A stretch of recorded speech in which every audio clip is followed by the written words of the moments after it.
Me chamo Daniel, eu trabalho no Buscapé. A gente tem muitos exemplos de API, tá?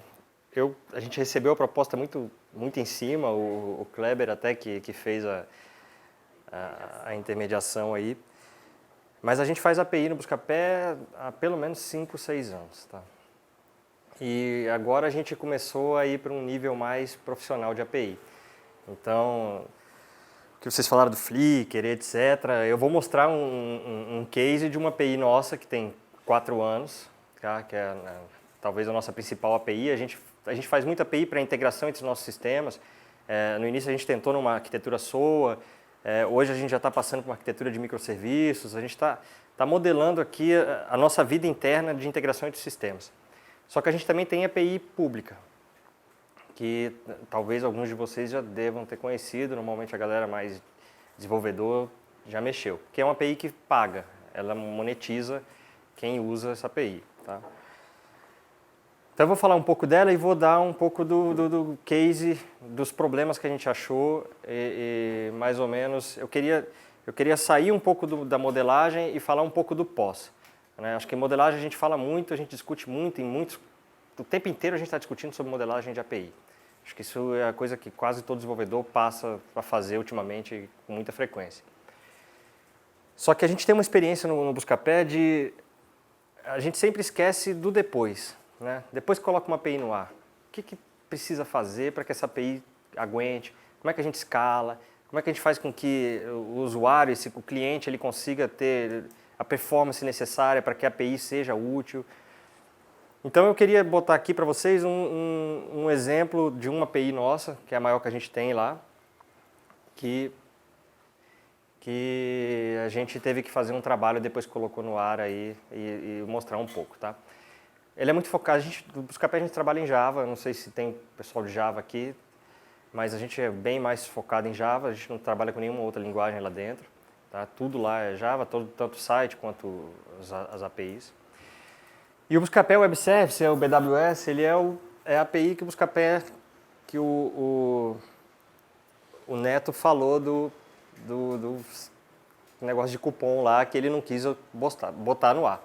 O Buscapé já tem isso há 5 anos, então a gente disponibiliza todas as ofertas, produtos, categorias, toda a árvore de categorias e produtos para quem quiser usar. E a gente monetiza por clique, por venda, por N formatos de modelo de negócio. Tá? Só que essa API ela é muito mais do que só para o público, a gente também usa para alguns produtos internos. Então o nosso aplicativo mobile usa essa API, algumas coisas do site usam essa API, os nossos parceiros, Wall Shopping, Globo, Baidu. Eita, desculpa.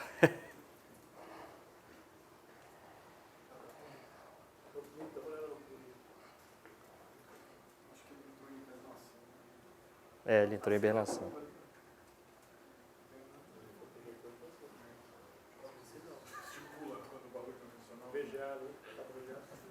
Ele vai pegar agora. Que ele demora um pouquinho. Caiu. Caiu o BWS, é o que a gente mais costuma falar lá no Buscapé. Bom, eu vou continuar e... Vou voltar aqui. Então a gente tem outros parceiros, como Geoply, afiliados da Lomadi, outros programas de afiliados e etc. Tá? Tecnicamente a API ela é feita no padrão RESTful, tá? Mas a gente fez há 4 anos atrás, então bem diferente do que a gente está se discutindo aqui. RESTful para a gente naquele momento era uma API que conversasse HTTP e não SOA, com um escopo bem aberto de implementação. Em Java, com RESTlet, Spring e JCS e banco de dados MySQL.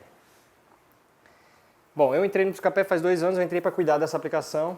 O cenário, quando eu encontrei lá, ela rodava com 7 servidores, 12 GB de RAM cada um, 4 cores, e tinha uma média de 25 milhões de hits por dia, que no pico dava uns 2.000 hits por segundo. Só que essa aplicação caía o tempo inteiro e para o Buscapé era um problema sério. Já tinha passado na mão de um monte de gente lá da TI e isso eu acabei sendo contratado para tentar resolver o problema dessa API. Então, algumas coisas que a gente fez, e aí é o que eu estou falando do depois, né? O desenvolvedor, quando ele implementou a API, colocou no ar, ele botou no default. Ele jogou o Tomcat lá com instalaçãozinha default, botou a APIzinha lá com instalação, instalou o CentOS lá default. Ele não pensou em nada em como isso vai suportar depois, como é que isso vai escalar. Tá? Então a primeira coisa que eu fiz foi analisar a configuração de JVM, que muita gente esquece disso depois quando coloca no ar. Eu acho que as outras linguagens eu não conheço muito bem, mas eu imagino que você tem que fazer algum tipo de otimização no final também. Né? Então eu até coloquei aqui para a galera de Java depois quiser ver e eu posso passar aqui a apresentação. Se quiserem usar também. Para a gente funciona muito bem, a gente usa em praticamente todas as nossas aplicações.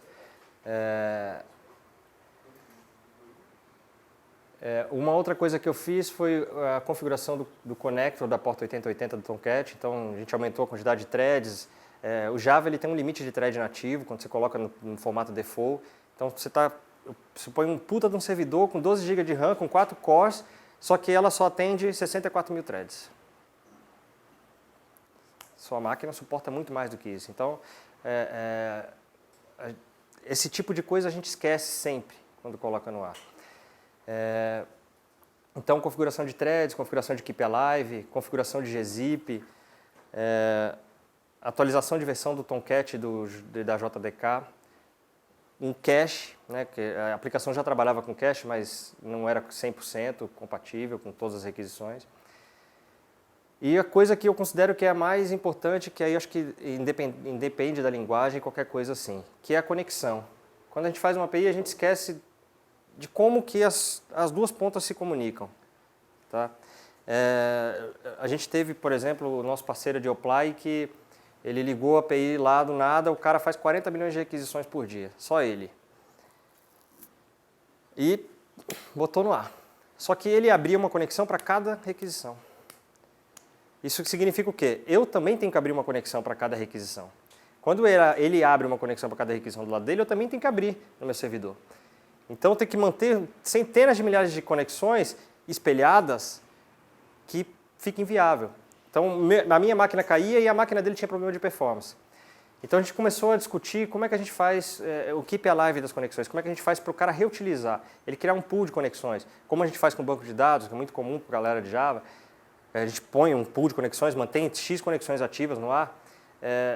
Quando se fala em comunicação de API, isso é importantíssimo. Isso mudou para a gente da água para o vinho. A API respondia em 600 milissegundos. Quando a Geopply entrou, a API passou a responder em 3 segundos. A gente voltou, começou a conversar com os caras e, puta, vamos arrumar, arrumou. Voltamos para os 600 milissegundos. Tá. Então, hoje a API ela tem, a gente atualizou os Tomcat para 8, Java 8, ela tem 14 servidores e ela recebe em média de 150 milhões de hits por dia. Tá? E no pico dá mais ou menos 30 mil requisições por segundo. Pico que eu digo é Black Friday, momentos de grandes eventos, Natal, essas coisas, quando a gente faz esse tipo de evento lá. A gente responde hoje em 30 milissegundos, isso muito por causa do cache e de configurações de JVM, e tem um uptime de 99,8%. Tá? Hoje esse sistema representa mais ou menos 30% da receita total do Buscapé, e aí eu queria mostrar para vocês e já fazer um merchan também. A gente começou até a trabalhar com a Sensidia, já estamos até pensando em evoluir essa API para começar a trabalhar com a Sensidia. Mas basicamente ela é isso. Então é o Find by ID que vocês comentaram. É exatamente o Find. No caso é o Find Product List. Então aqui fica o app token, né? E aqui o cara tem os filtros que ele consegue fazer. Aqui a gente devolve os produtos, todos os dados, preço e os links que o usuário precisa. Então, então a gente devolve imagens, a gente devolve as especificações técnicas. Então a maioria dos sites de comparação de celular utilizam a nossa API, pegando as especificações técnicas. Então a gente tem pelo menos uns 6 mil parceiros hoje utilizando esse sistema aqui, esse BWS. Tá? Os nossos concorrentes, principais concorrentes, no fundo, somos nós mesmos. Eles usam o BWS por trás, então o Shopping Wall é a gente, o Bradesco, Shoptime, Shop Fácil é a gente, todos os nossos concorrentes, no fundo, é o próprio Buscapé. Não sei nem se eu podia falar isso na palestra, mas...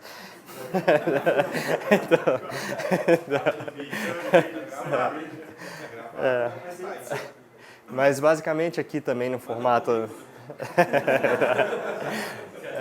Põe o LinkedIn aí na tela.